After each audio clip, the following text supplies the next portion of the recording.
I know we are over the time, but I need to ask you this. There was, slow down.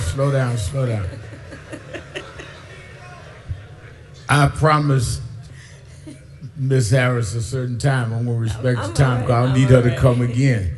This is a convention, not a revival.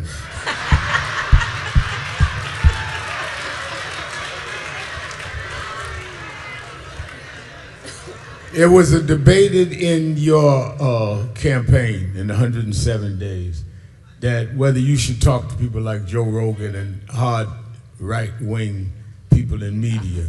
If you were to run again, would you talk to them? Yes, I would. Listen, I will talk with anyone if it means talking with the American people. What I do not believe in, but however, is gatekeepers.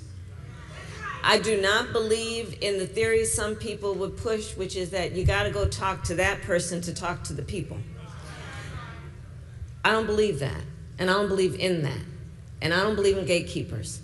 So, yeah, and I wrote about it in my book about the Joe Rogan piece. But yeah, I'll talk with folks as long as I know that the ability in that moment is to talk to the American people. So, in your openness to talk to the American people, as I said in introducing you, you and I go back over a quarter century. Yes. And if there's anyone that has had open communication, is you and I. Mm-hmm. So, are you going to run again in 28?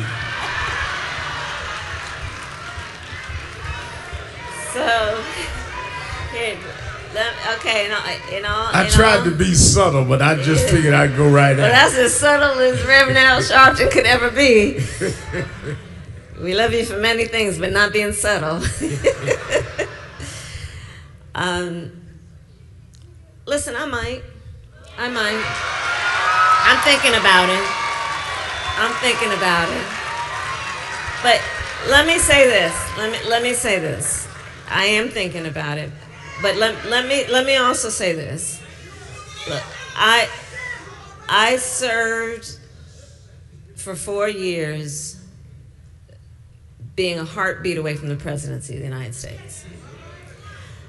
I spent countless hours in my West Wing office, footsteps away from the Oval Office. I spent countless hours in the Oval Office in the Situation Room.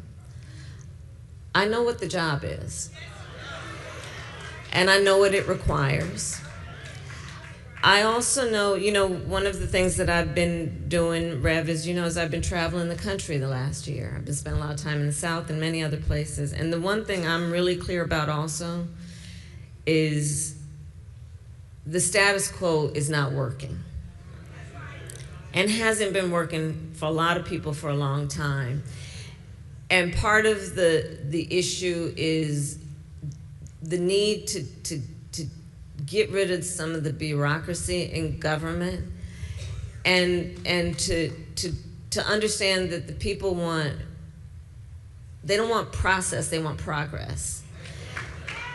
And that's the work that needs to be done. I think that, look, the American people have a right to expect that anyone who wants to run for office and be a leader, that it can't be about themselves.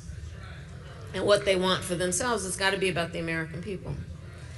And that's how I think of it. And I am thinking about it in the context of then, is who and where and how can the best job be done for the American people. That's how I'm thinking about it. I'll keep you posted. I'll keep you posted. Okay. All right. All right. Vice President of the United States, Kamala Harris.